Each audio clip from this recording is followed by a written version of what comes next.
So இப்போ வந்து அவன் பாப்பா விஜய பாப்பா அந்த அம்மா அவன் பாட்டுக்கு அப்படியே ஒரு சைலண்டா அப்படியே தலையை குனிஞ்சிட்டு உட்காந்துருப்பாரு. அப்புறம் அதுல யார் என்ன சார்லி எல்லாம் கூட வந்திருப்பாங்க. யார் இதுல உங்க பையன் அப்படின்னு கேட்டோடனே இவ கூப்பிடுவா ஸ்ரீவித்யா. அவன் வந்துட்டு அவனும் சைலண்டா வந்துட்டு அவளை வணக்கம் சொல்லிட்டு போயிடுவான். அதெல்லாம் அவளுக்கும் ரொம்ப பிடிக்கும். அது மாதிரி மினி வந்துட்டு இதெல்லாம் போயிட்டு வரும்போது ஸ்ரீவித்யா அப்படியே கண்ணு பெருசா இருக்கும். அப்படி she'll be looking at her like that.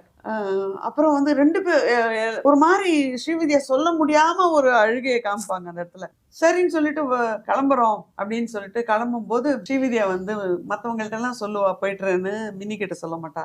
அப்போ அவங்க அம்மா கூப்பிடுவாங்க, என்னங்க அவளுக்கு கல்யாண நிச்சயமா இருக்கா, அவளை ஆசீர்வாதம் பண்ணிட்டு அவள்கிட்ட போயிட்டு வரேன்னு சொல்லிட்டு போகாம நீங்க அவளை இக்னோர் பண்ணிட்டு போறீங்க அப்படின்பா. அப்போ ஸ்ரீவித்யா என்ன சொல்லுவாங்க, ஸ்ரீவித்யாக்கு அதுக்கு மேல வந்து ஹோல்ட் பண்ண முடியாது.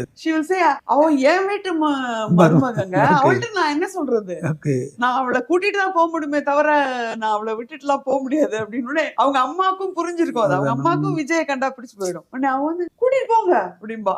3 பிரதர்ஸ் ஒருத்தர் பாத்துக்குவாங்க. அப்படியே ஒருத்தர் அவங்க வந்து நிஜமாவே அம்மா தான் சொல்றாங்களா அது அப்படின்னு சொல்லி பாப்பாங்க.